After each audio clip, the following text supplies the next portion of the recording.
Ang kwento ni Tomby.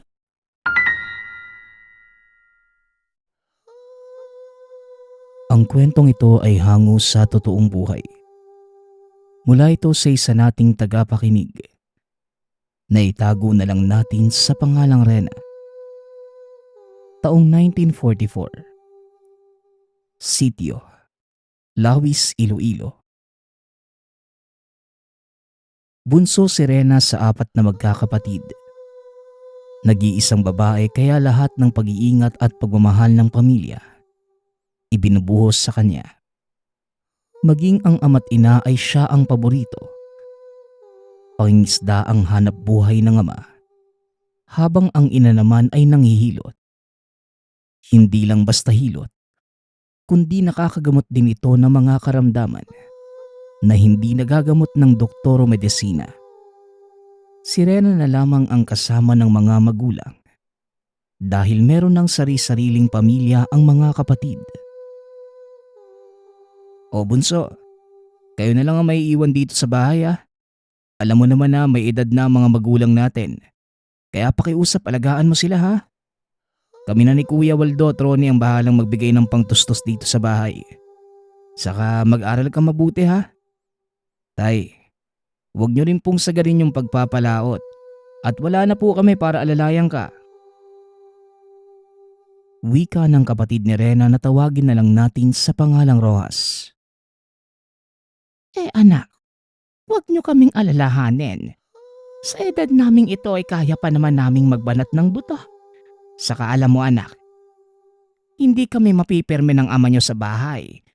Gusto niya na palaging may ginagawa. Tugon naman ng ina na tawagin na lang natin sa pangalang Becca. Huwag po kayong mag-alala kuya. Ako na po ang bahala sa kanila. Ang inaalala ko lang si tatay. Alam niyo namang hindi yan nakikinig eh. Yung pag-iinom niya, palagi ko yung pinagsasabihan kaso matigas talaga ang ulo.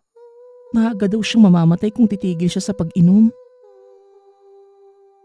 Wika ni Rena. Ugali na ng ama ang palagi ang paglalasing at hindi nagpapaawat. Masipag sa paghahanap buhay kaso basta magkaroon ng bakanteng oras, asahan mong tatagay ito. Hindi nakukontento ang ama sa isang galong tuba na binibili ng asawa kada hapon. Lalabas pa ito at bibili ng galon ng vino. Palaging nirarason na kailangan niya yun upang palakasin ang loob dahil may nakikita siya na sobrang pangit na nilalang. Nakadungaw palagi sa kanila, lalo na kung katabi ang asawa. Pinapaliwanag naman ng asawa na wala naman siyang dapat ikabahala dahil hindi naman ito nananakit at sinasabing isa lamang gabay. Ayon pa kay Nanay Becca, hindi ito basta mawawala bagkus habang buhay nilang makakasama. Dahil sila lamang dalawa ang nakakakita sa nilalang. Minabuti palagi ni Tatay Aniceto na palaging maglaseng. Nang sa ganun ay madaling makatulog o hindi na may lumakas ang loob. Naging mabigat na pasanin ito sa mga anak. Lalo pat habang patanda ng patanda ang ama, mas lalong humihina ang katawan. Ayon pa sa mga anak, minsan nang pinagbawalan si Tatay Aniceto na uminom dahil sa patuloy na paghina ng katawan, maging ang atay. Minsan na dinila itong naipatingin sa ospital dahil sa sobrang pananakit ng tagiliran. Kahit pa nakakagamot ang asawa, hindi saklaw ng kakayanan niya ang karamdaman na walang kinalaman sa espiritual. Mahal nila ang mga magulang. Bagaman may pagkalasenggo ang ama, hindi naman ito nagkulang para maibigay ang nararapat para sa pamilya.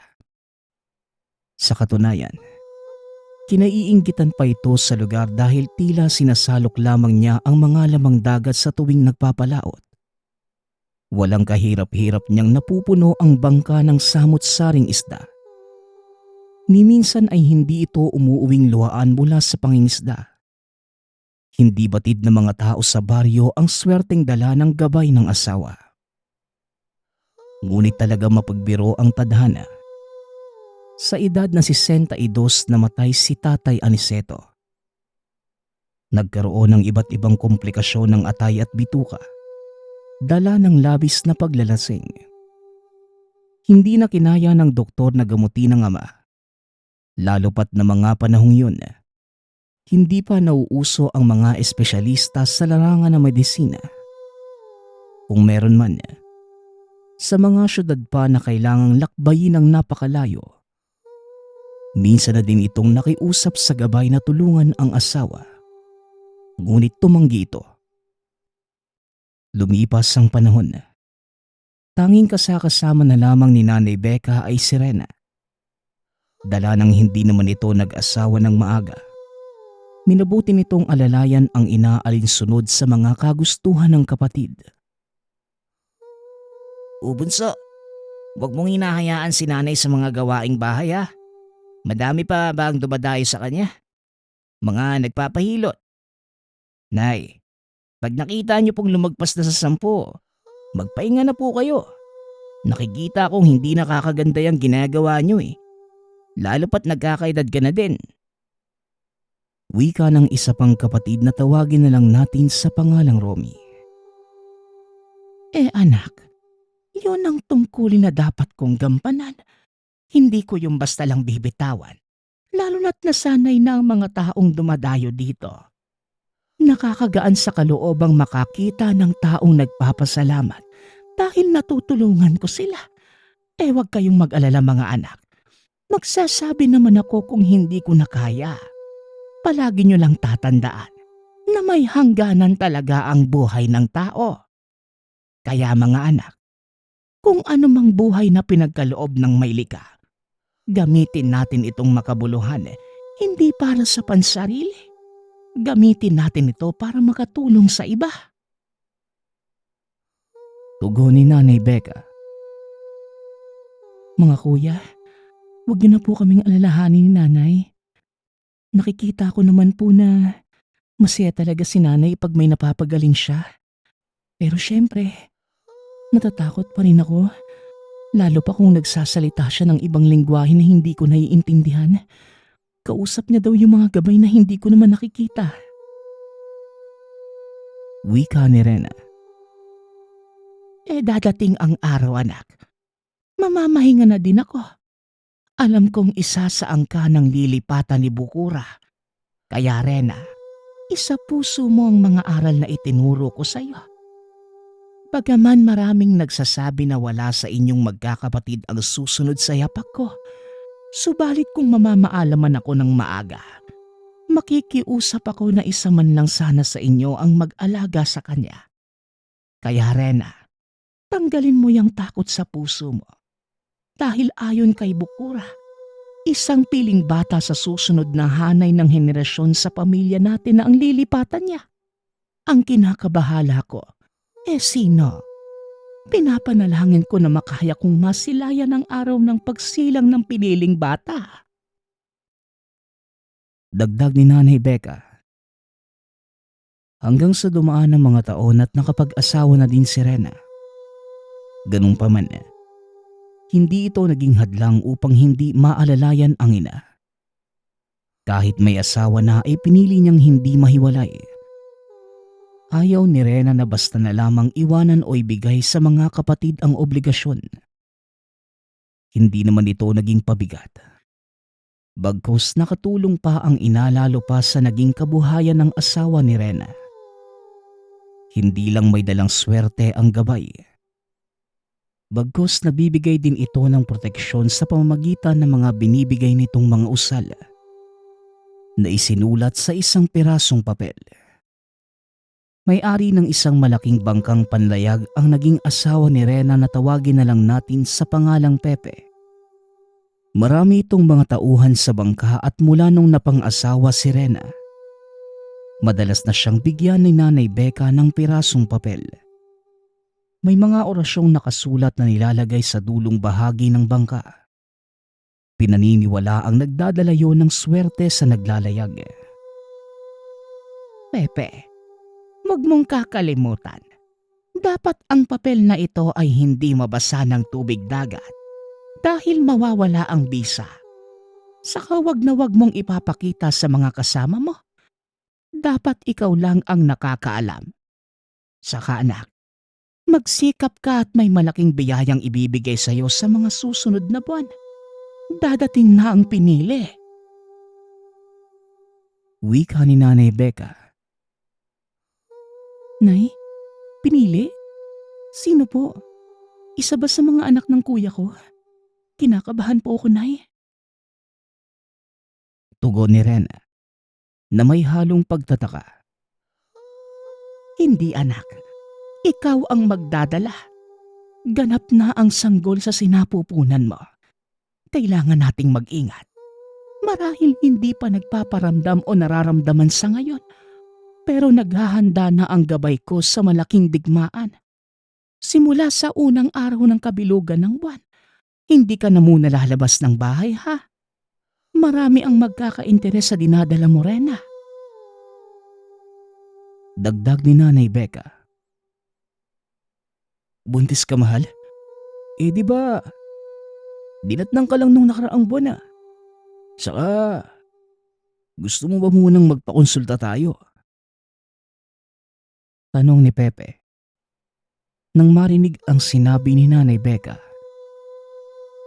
Nanay, sigurado po kung hindi ako buntis. Paano po yun mangyayari? Malakas pa nga po yung dalaw ko nung nakaraan lang saka... Natigil sa pagsasalita si Rena at napatingin sa asawang nakangiti sa kanya. Nangungusap ang mga mata at tila sinasabing masaya siya sa narinig na balita sa biyanan.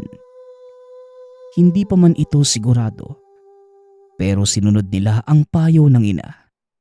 Lahat ng mga sinasabi sa kanila ay hindi kinaligtaan ng mag-asawa. Lumipas ang ilang araw at nakakaramdam na nga ng kakaiba si Rena. Palagi nahihilo, matamlay at nagsusuka. Alam niyang mga senyales na yon ng pagbubuntis. Kaya hindi na ito nagdalawang isip na sabihin sa asawa, maging sa ina.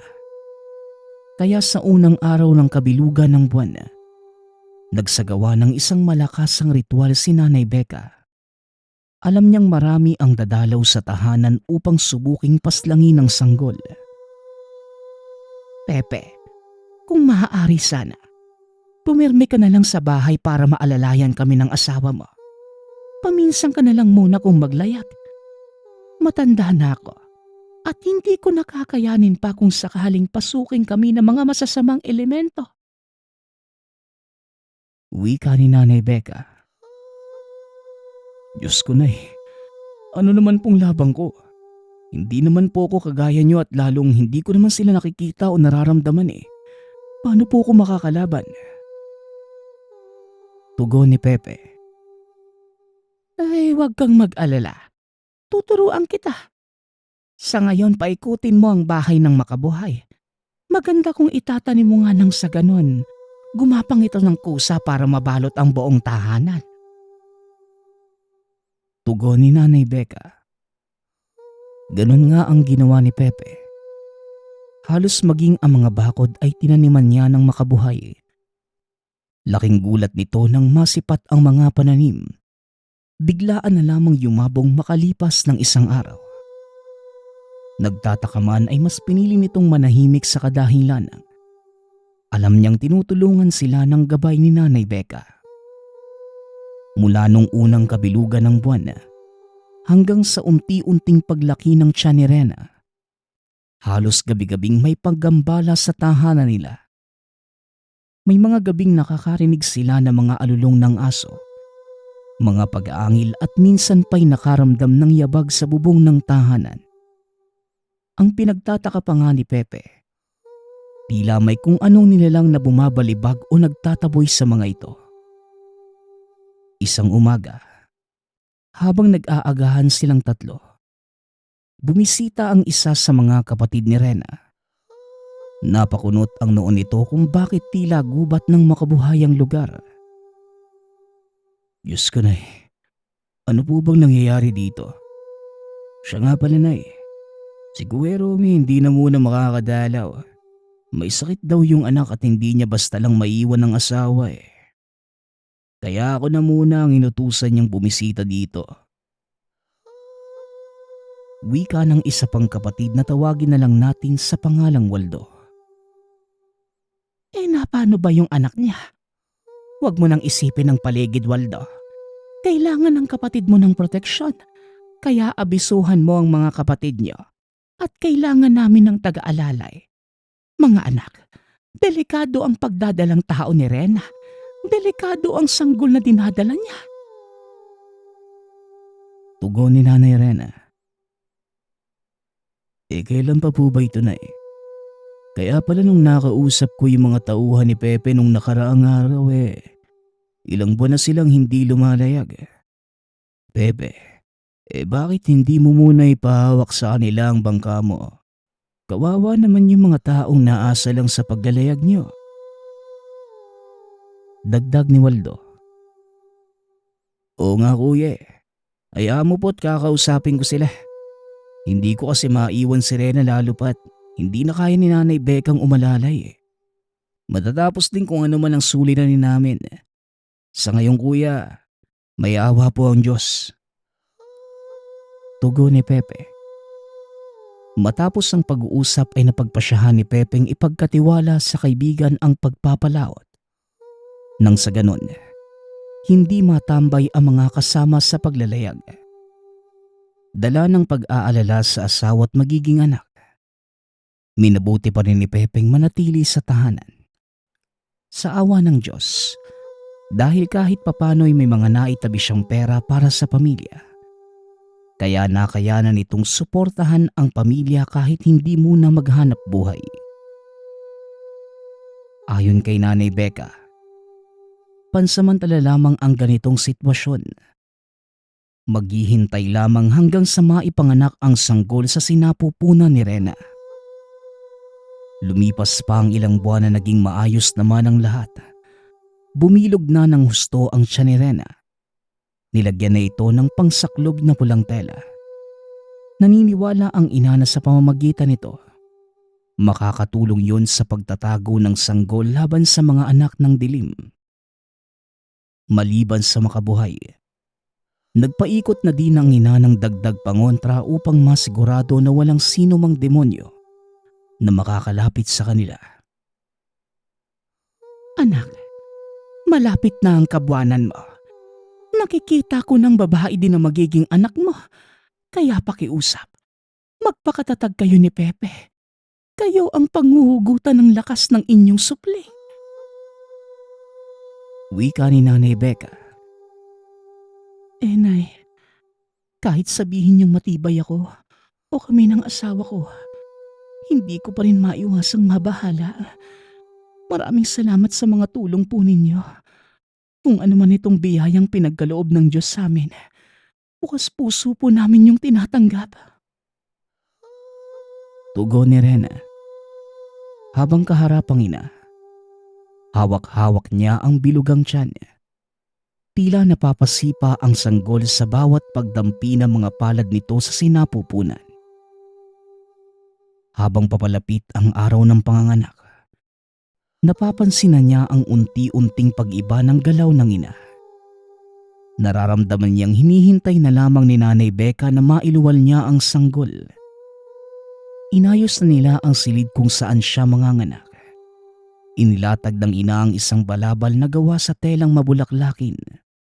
Gawa ito sa masinsinang pagbuburda ng mga katagang hindi nababasa ng mga pangkaraniwang tao.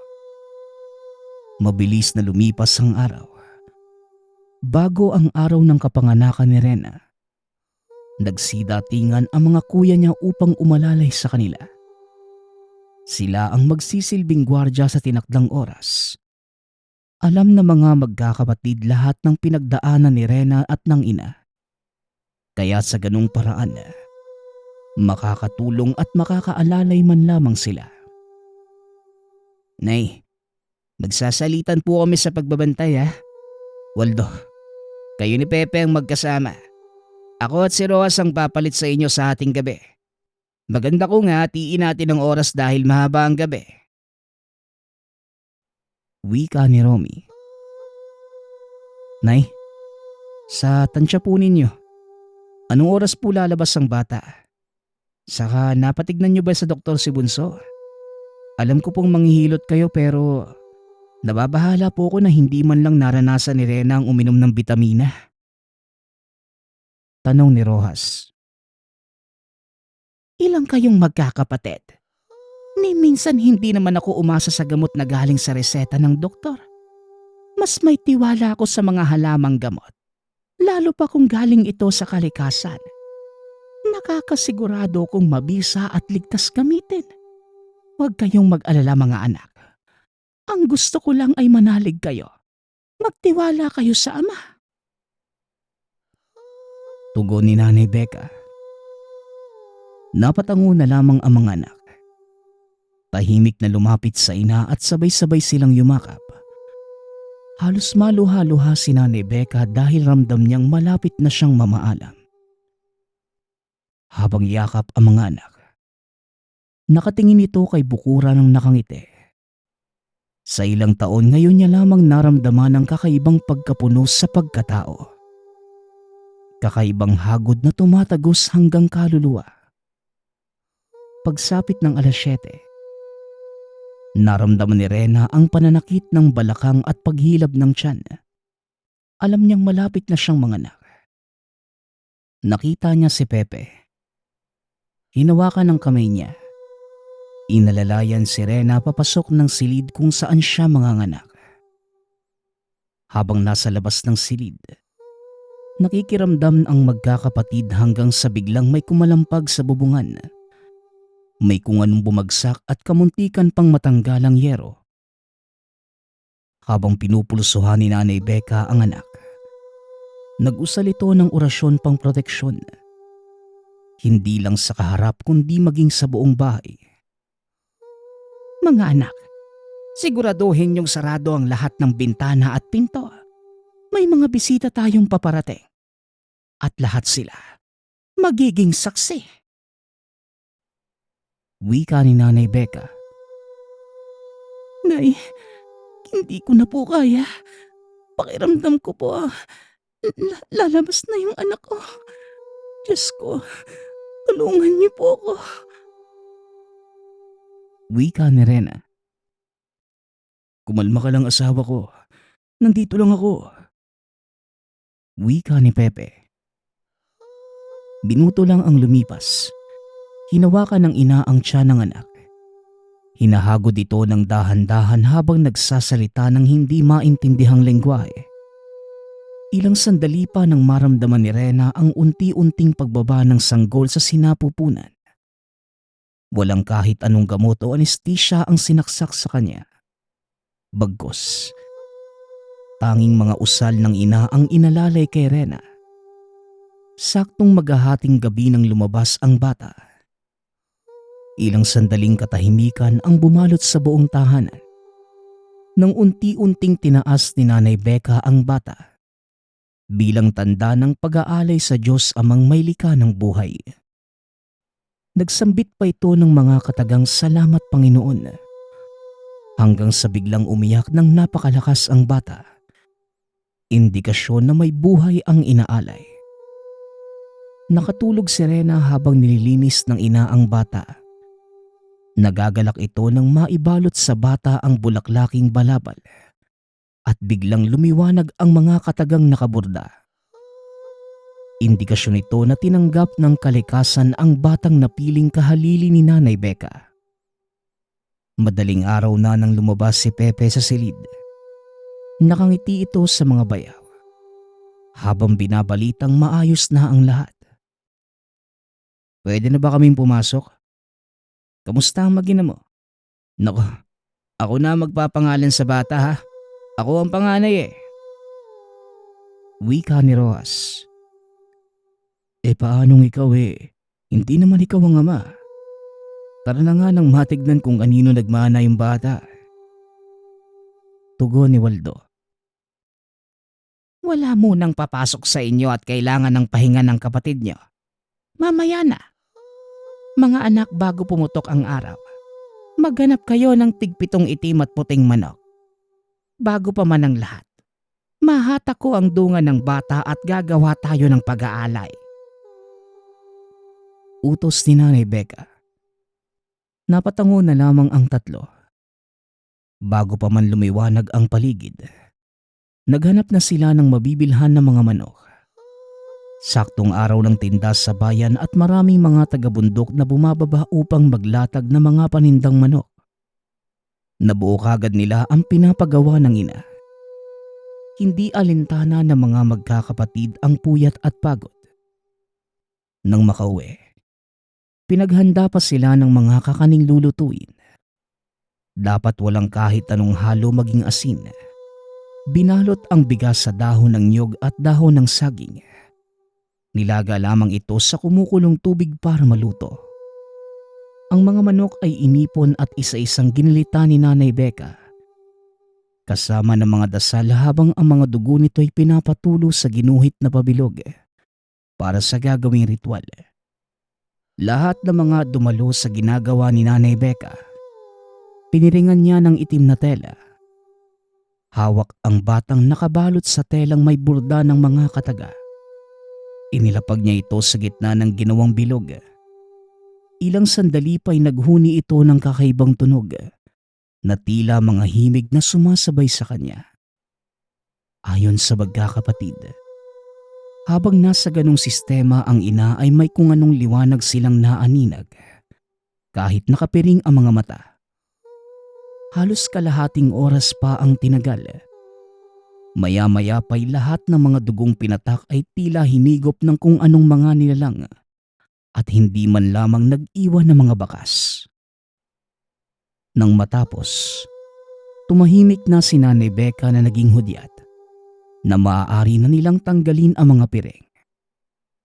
Ilang sandali pa'y nakita nilang sobrang hina na ng ina. Pagod na pagod ito sa ginawa. Lahat ng mga alay ay nilibing nila malapit sa ginawa ng bilog. Lumipas ang ilang araw at umaliwalas na ang tahanan. Indikasyon yon na maayos na ang lahat. Ngunit si Nanay Becca, tuluyan ng nanghina at hindi na nakabangon. Alam na magkakapatid na hinintay lamang nito ang tagahalili. Kahit nanghihina, pinilit nitong kausapin ang mga anak. Mga anak, ayaw kong iiyak kayo ha. Naway alalayan ninyo ang isa't isa. Rena, alagaan mo ng mabuti si Lydia.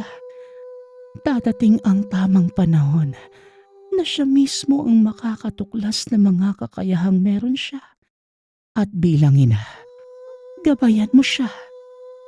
Lydia, yan ang ipangalan mo sa kanya.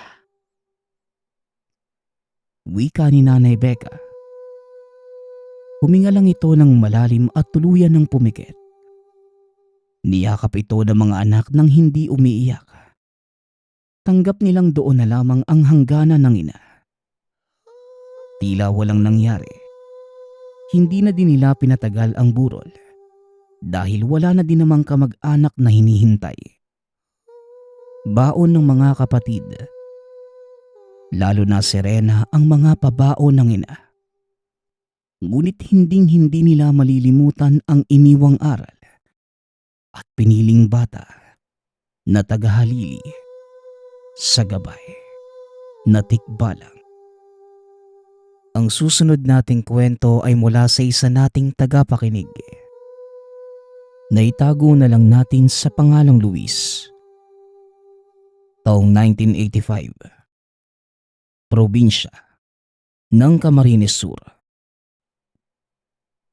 Nang mga panahong ito, namumuhay si Luis kasama ang inang tawagin na lang natin sa pangalang Hilda at kapatid ng babaeng nagngangalang Rosita. Maagang pumanaw ang ama dahil may karamdaman ito sa puso. Hindi na nila ito nagawang maagapan dahil sa kahirapan ng buhay. Sa murang edad, napilitan si Luis na magtrabaho. Kasabay nito ang pangako sa inang iaahon niya sa kahirapan ang pamilya. Ni minsan ay hindi naisipan ni Luis na lumuwas ng syudad dahil kahit papano, Nakakapaghanap buhay naman siya sa kanilang lugar. Bagaman maliit lamang ang kinikita, sumasapat naman ito para sa pang-araw-araw nilang pangangailangan. Hanggang sa dumating sa puntong wala na siyang pagpipilian, kundi ang umalis sa probinsya at makipagsapalaran sa Maynila. Isang umaga habang kumakain ng agahan, kinausap siya ng ina. Anak, bakit hindi ka lumuwas ng Maynila? Baka sakaling doon mo mahanap ang swerte mo. Wika ng ina. Nay naman, alam niyong ayaw kong magtrabaho sa Maynila, di ba? Huwag niyo po sanang isipin na ayaw kong makatulong. Pero alam niyo namang ayaw kong malayo sa inyo eh. Ako na lang po yung nag-iisang lalaki dito sa bahay. Wala na po si tatay. Sino na lang pong mag-aalaga sa inyo? Tugon ni Luis. Ngunit talagang mapilit ang ina. Isipin mo na lang ang pag-aaral ng kapatid mo, anak. 1 taon lang naman. Subukan mo muna. Kapag hindi umubra, edi umuwi ka na. Pero malay mo makatsamba ka dun at makapag-ipon. Pag uwi mo, pwede na tayong magtayo ng maliit na negosyo dito. Pagpupumilit ng ina. Nay naman, ayoko pong malayo sa tabi niyo ni Rosita. Isa pa, natutustasan ko naman yung mga pangangailangan natin dito ah. Maliit nga lang ang sahod ko, pero hindi naman tayo nagugutom, di ba? Hindi ko rin naman napapabayaan yung pag-aaral ni Rosita. Tugon ng binata. Ngunit talagang porsigido ang nanay niyang paluwasin siya ng Maynila. Luis anak, malaki ang swelduhan sa Maynila. At isa pa kaya na namin ng kapatid mo ang mga gawain sa bahay. Mas malaki ang pagkakataong mabago mo ang buhay mo doon. Kaya anak, pag-isipan mo munang mabuti. Wika ni Nanay Hilda. Isang malalim na buntong hininga ang itinugo ng binata. Pinili niyang wag nang sumagot dahil alam niyang hindi lang din sila magkakaintindihan ng ina. Nang muli niyang tignan ng ina ay nakita niya ang pagkadesperado sa mga mata nito. Kaya naman wala na siyang napagpilian. 1 taon lang na. Kapag hindi umubra, uwi ako dito ha. Wika ng binata. Unti-unti namang gumuhit ang ngiti sa mukha ng ina at niyakap siya. Maraming salamat anak. Salamat at pumayag ka. Huwag kang mag-alala. Ako na ang bahala dito sa bahay. Hindi ko din papabayaan ang kapatid mo. Wika ni Nanay Hilda. Nang mga sumunod na araw, madaling araw pa lang ay hinatid siya ng ina at kapatid sa sakayan ng bus. Medyo mahaba din ang babiyahihin niya kaya mas mabuting maaga pa lamang. Naroon na siya. Anak, palagi mong tatandaan hindi kagaya dito ang pamumuhay sa Maynila ha. Kaya mag-iingat ka. Huwag kang basta-basta magtitiwala sa mga hindi mo kakilala. Tandaan mo, kung ano ang ipupunta mo doon, huwag mo kaming alalahanin ng kapatid mo at kaya na namin dito. Wika ng ina. Kaagad naman siyang sumakay ng bus. Nangingilid ang luha sa mata ng binata. Dahil ito pa lamang ang unang araw na lilisanin niya ang pamilya. Pag-andar ng bus, hindi na siya tumingin pa sa mga ito. Dahil alam niyang iiyak lamang siya at yun ang ayaw niyang makita ng ina. Paglabas sa terminal ng bus, doon pa lamang siya nagpasyang tignan ang kapatid at ina na kumakaway pa din sa kanya.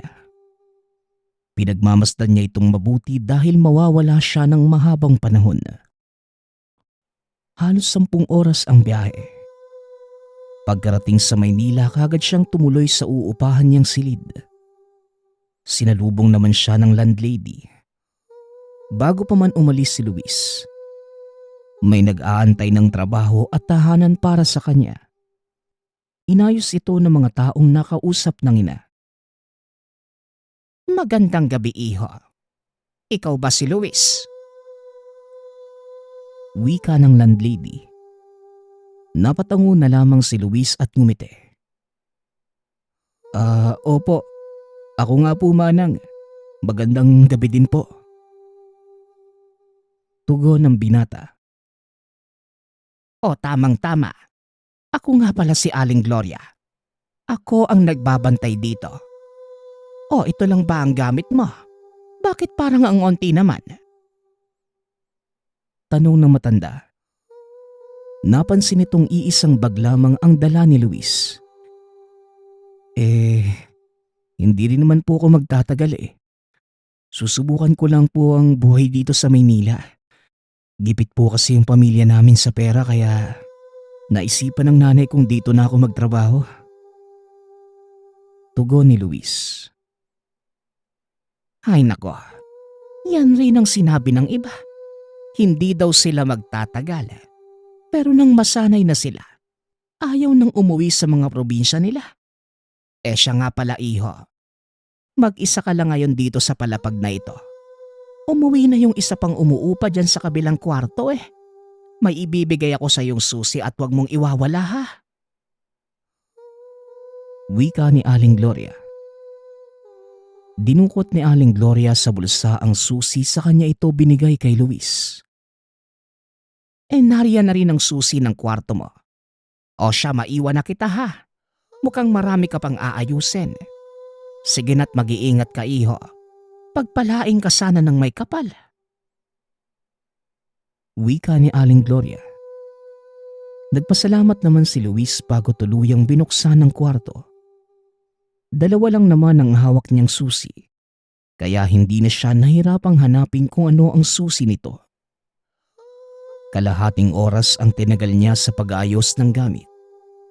Hindi naman talaga masyadong marami ang dala niya. Kinabukasan, maaga itong gumising upang makapaghanda sa trabahong papasukan. Natanggap siya sa isang tindahan ng mga sapatos. Maayos ang sweldo at higit na mas malaki ang kikitain kaysa doon sa probinsya.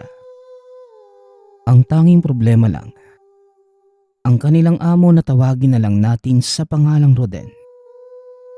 Masyadong mahigpit pagdating sa mga tauhan, lalo na sa schedule. Hindi rin kailanman ngumiti si Roden at kadalasan masama pa ang titig nito sa kanya. Gayunpaman, hindi na ito binigyan pa ni Luis ng gaanong pansin. Naging maayos naman ang pagtatrabaho at wala naman siyang naging problema sa mga kasamahan. Madalas ay nag-overtime siya para kahit papano malaki ang maipapadala niya sa ina at kapatid. Kadalasang inaabot siya ng pagsasara ng departamento. Naghahanda na sana ito umuwi nang biglang magring ang telepono na nasa lamesa. Nandiyan ka pa ba sa opisina, Luis? Hindi ka naman siguro papauwi na, no? May iutos lang sana ako. Wika ng tao sa kabilang linya. Ang tumawag pala sa kanya ay ang boss niyang si Roden. Papauwi na sana, boss eh. Pero kung may ipag-uutos kayo, wala pong problema. Tugon ni Luis. Mabuti naman. Pakikuha mo ng kahon sa storage. Nandiyan pa naman siguro si Rosa, no?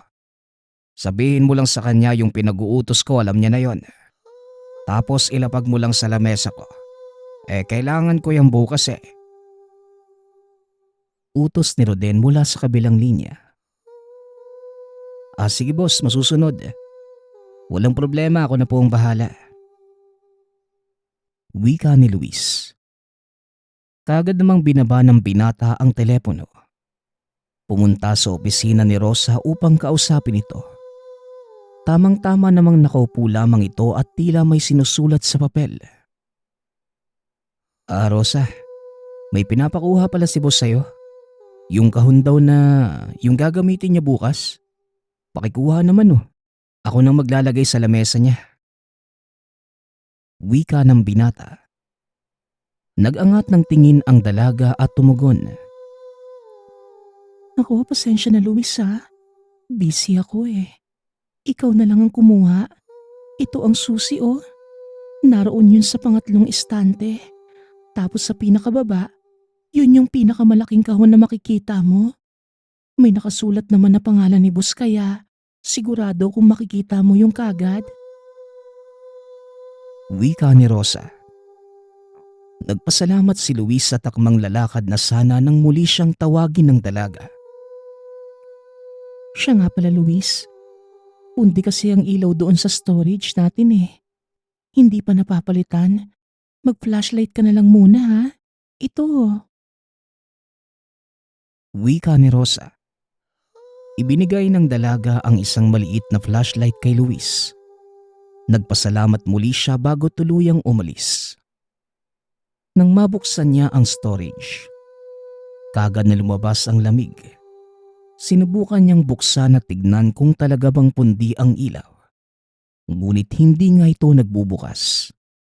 Kaya bumuntong hininga na lamang siya saka binuksan ang flashlight na dala.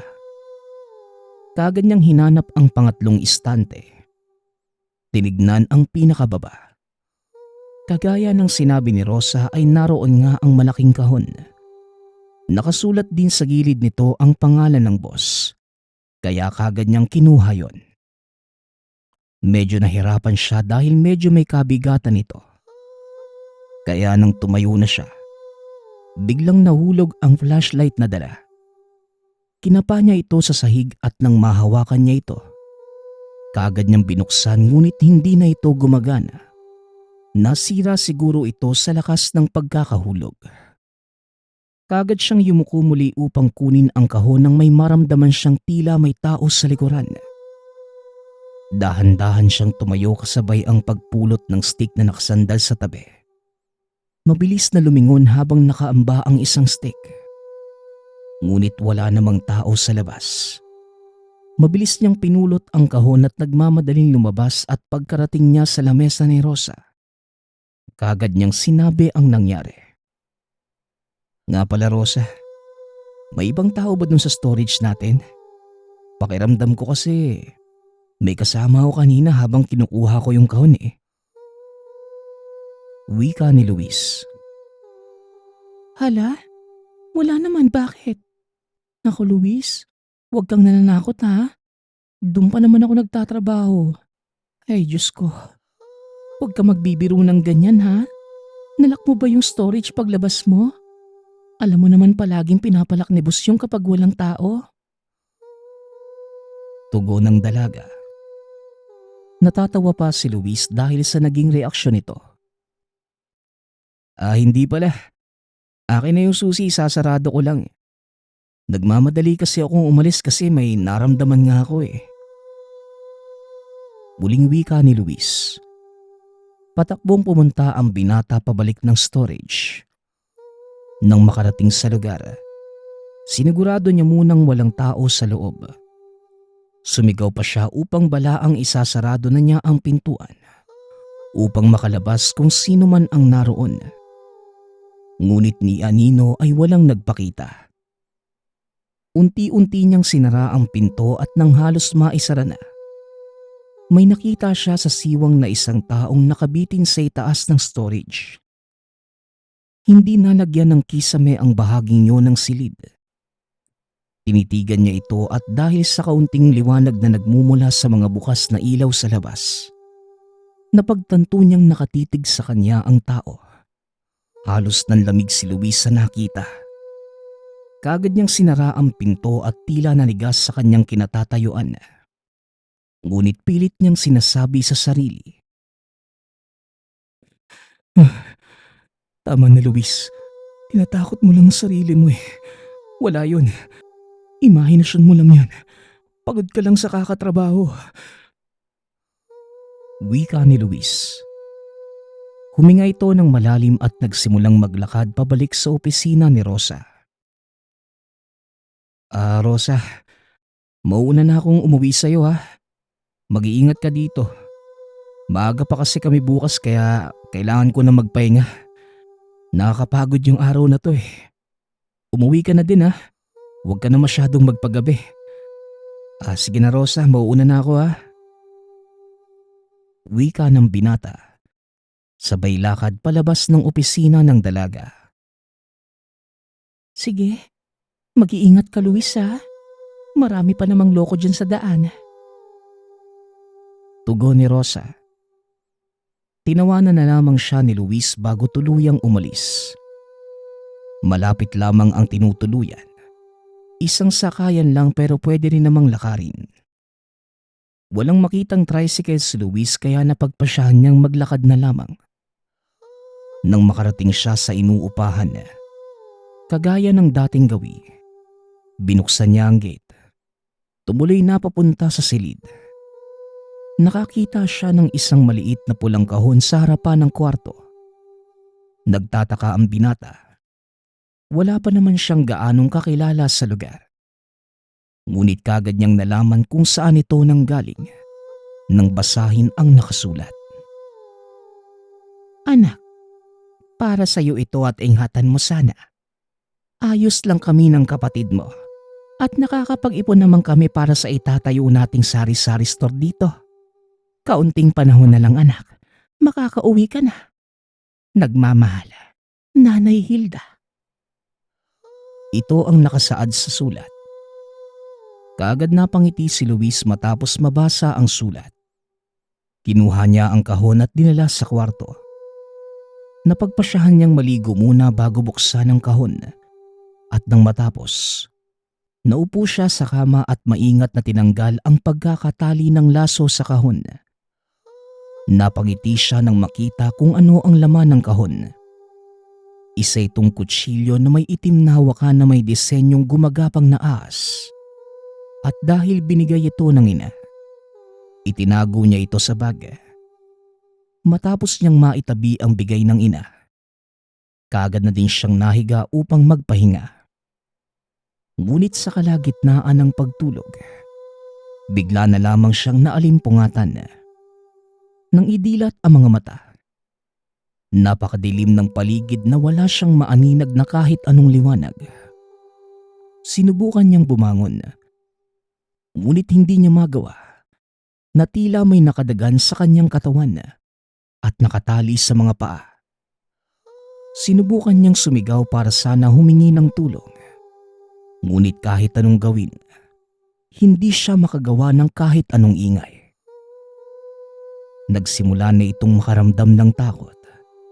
Nararamdaman din niya ang pamumuo ng pawis sa noo. Hanggang sa nakarinig siya ng isang tinig. Bakit mo tinalikuran ang mga nakita mo sa opisina, Luis? Dahil sa takot?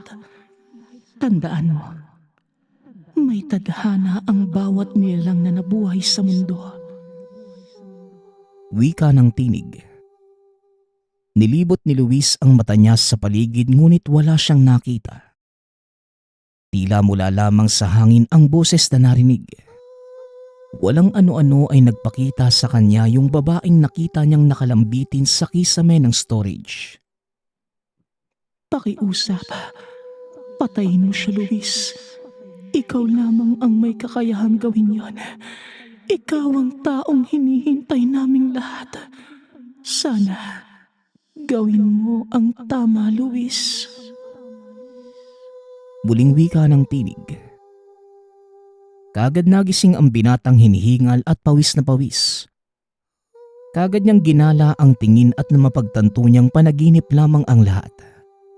Dali-dali din siyang kumalma. Tinignan ng relo at nakita niyang 5:00 na din ng umaga.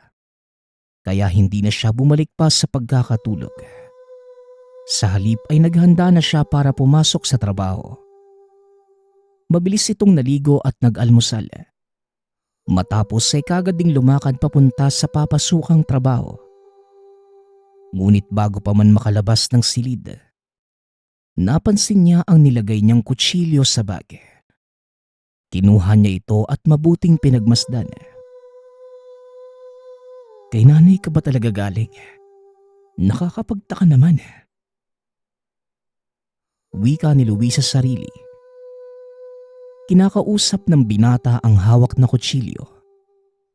Noon niya lamang napagtanto sa sarili. Bakit naman magpapadala ang nanay niya ng isang kutsilyo? At para saan yon? Muli niya itong nilagay sa loob ng bag at nagpa siya ng umalis. Pagkarating sa trabaho, kaagad na siyang naupo sa lamesa at nagsimula ng mag-imbentaryo ng mga paninda. Bigla namang dumaan si Roden sa lamesa. Nagulat siya dahil napakasama ng titig nito sa kanya. Halos katapat lang ng mesa ang upuan ng boss. Kaya kahit hindi niya masentro ang tingin, nakikita niyang nakatitig ito sa kanya. Nakaramdam ng pagkabalisa si Luis. Kaya pinili niyang magpunta sa harapan ng tindahan upang tignan ang mga stocks. At para makaiwas na din sa masakit na titig ng amo. Ngunit sa kasamaang palad, mag-isa lamang siya doon dahil hindi pa nagbubukas ang tindahan. Inikot niya ang buong paligid hanggang sa mapadpad sa pinakalikod ng kanilang pinagtatrabahuhan. Laking gulat niya dahil nakatayo doon ang amo at panay pa din ang titig sa kanya ng masakit. Nang mapagtanto niyang walang tao sa lugar, kaagad siyang pumunta sa pinaglalagyan nila ng mga personal na gamit.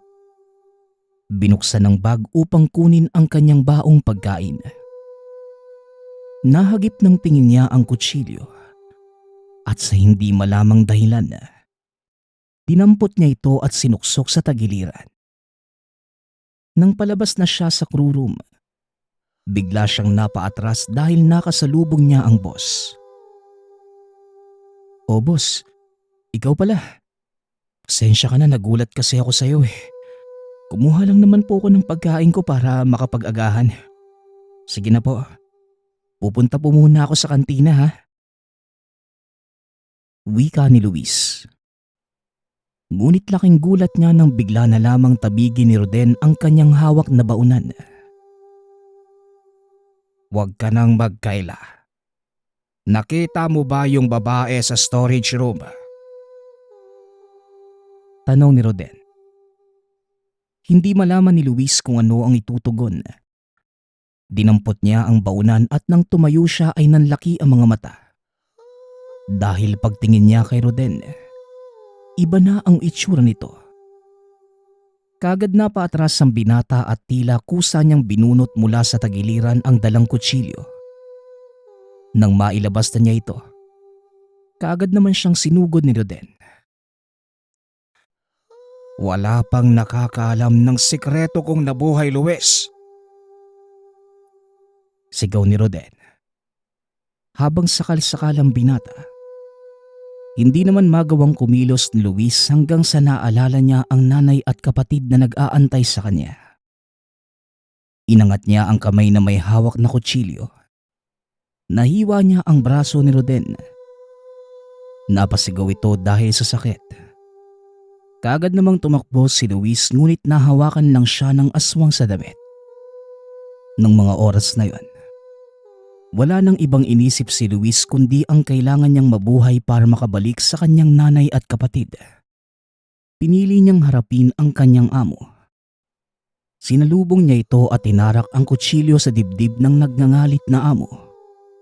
Napasigaw ito at unti-unting bumagsak sa sahig. Dahil sa nagawang ingay ng dalawa, napalabas si Rosa. Kitang-kita niya ang nakakatakot na wangis ni Roden.